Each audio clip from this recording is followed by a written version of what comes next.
Hi everyone, it's Shay again. This is a really great day for me to be making a video for you because it is Mental Health Awareness Day.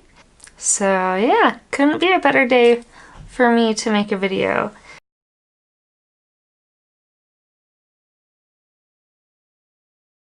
About anxiety slash social anxiety slash generalized anxiety disorder. Um, kind of all of those combined because those are all included in what I'm talking about. My main point, which I want to hit on, men versus women. There is tons of research done on the reason that women are 2 times as likely to suffer from anxiety. So that's really broad. That's why I said it kind of includes all of this. And I have all of them. So I just want to talk about why it affects women 2 times as much as men. That's huge. So why are us women subject to all of this anxiety? And it brings me to think why men don't understand women and women don't understand men when it comes to many issues, all issues of life, really. If you have this severe anxiety or, feelings, the anxiety often brings us strong feelings about certain things, that we have that stigma of being so emotionally, I don't want to say vulnerable, but that we have this anxiety, this feeling over certain things that may seem way more than a man when a man is practical and, thinking this way and just goes off of facts, when women are more more anxious, more worried about certain things.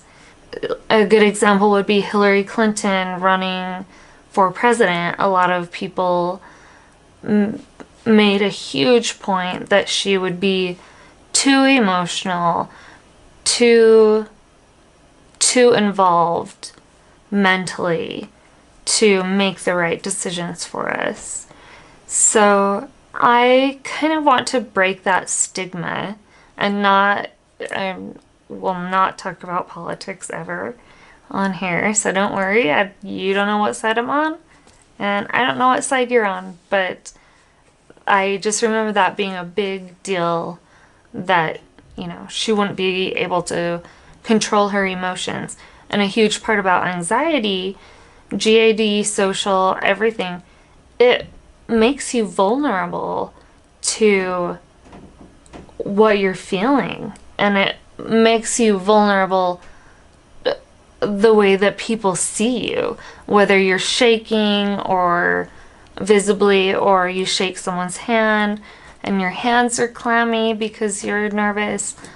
All of these things play into, or if you don't say the right thing, all of these things play into women being more affected by anxiety and that vulnerability than men.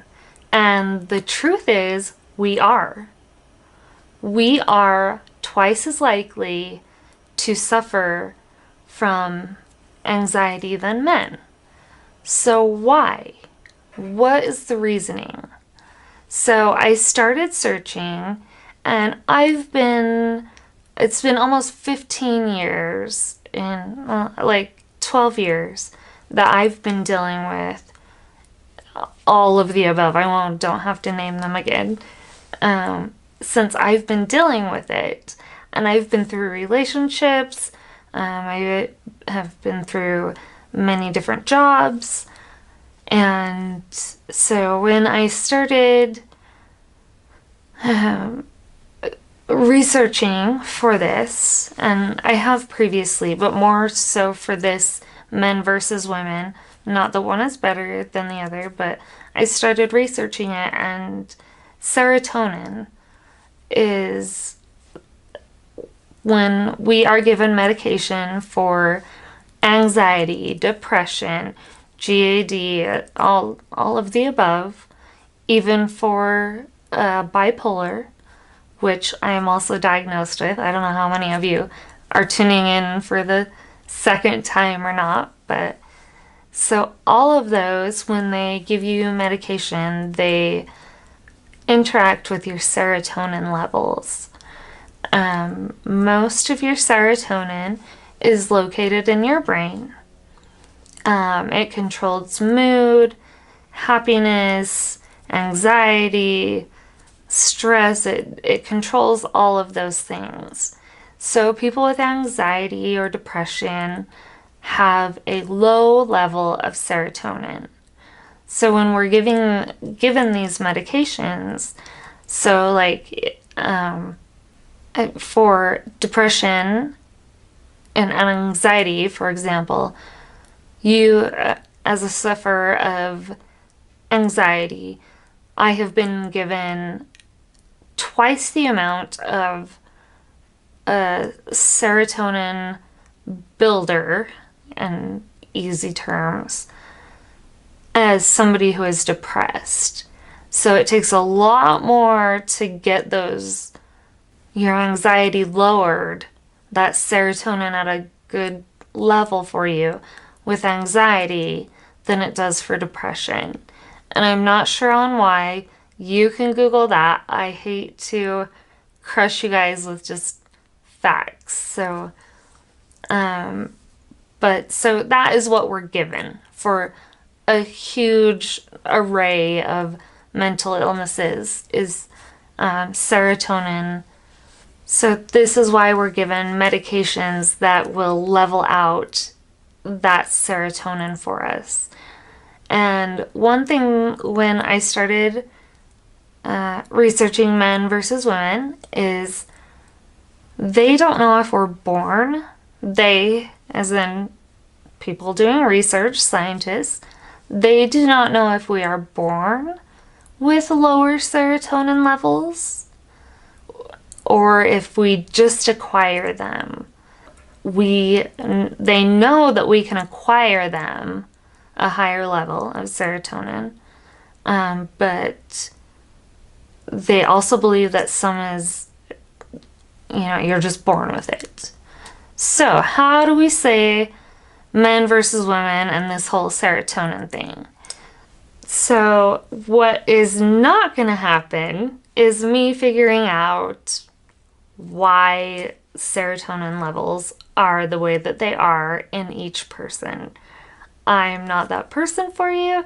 I'm just here to tell you how I feel anxiety can make those serotonin levels go down and make them very hard to get back up to the level that they need to be at.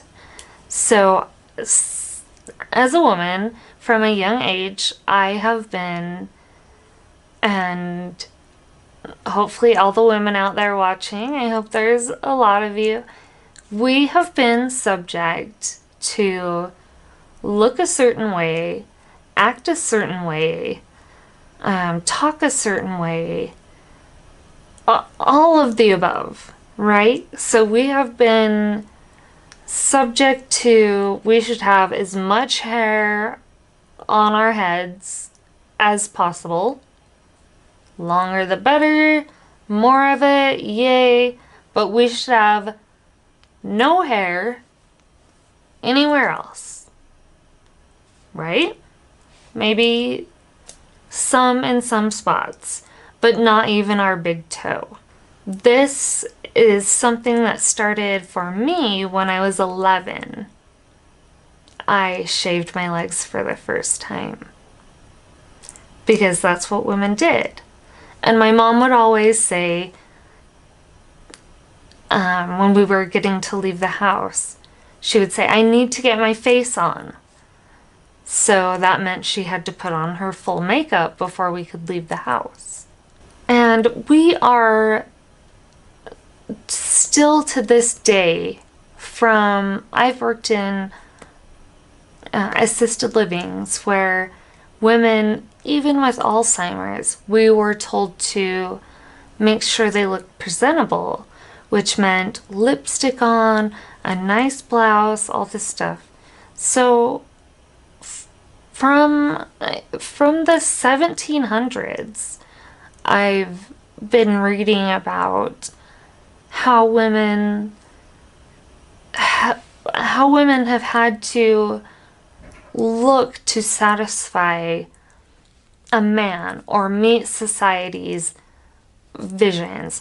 My husband and I were at I won't say the store, but a larger store, department-ish store, and I was looking at the magazine rack, and there were probably 75% more, if not more, than the men's side of women's magazines of how to look sexy in this, how to do your hair like this, how to do this so your man will never leave.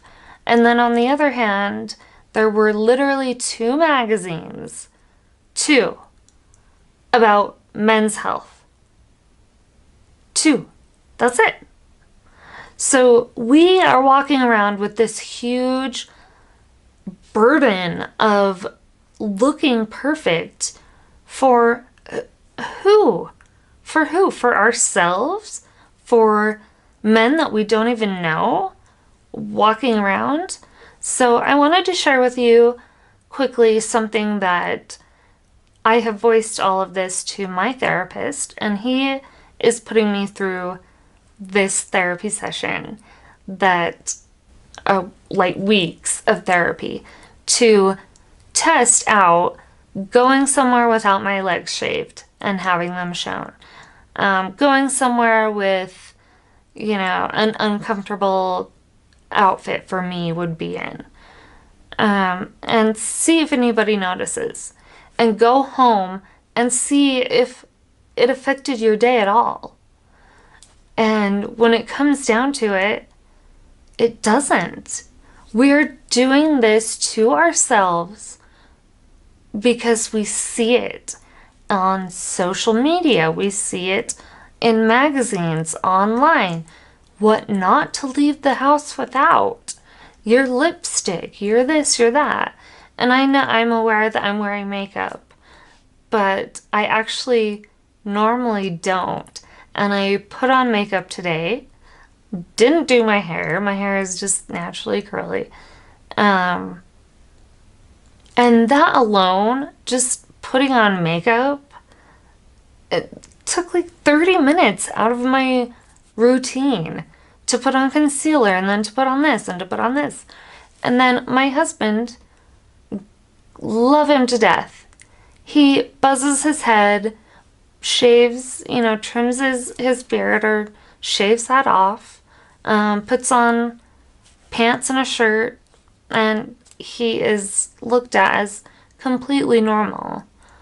And if I showed up, if any one of us ladies showed up to work the next day with a buzzed head and no makeup on, we would be judged, whether people mean to or not.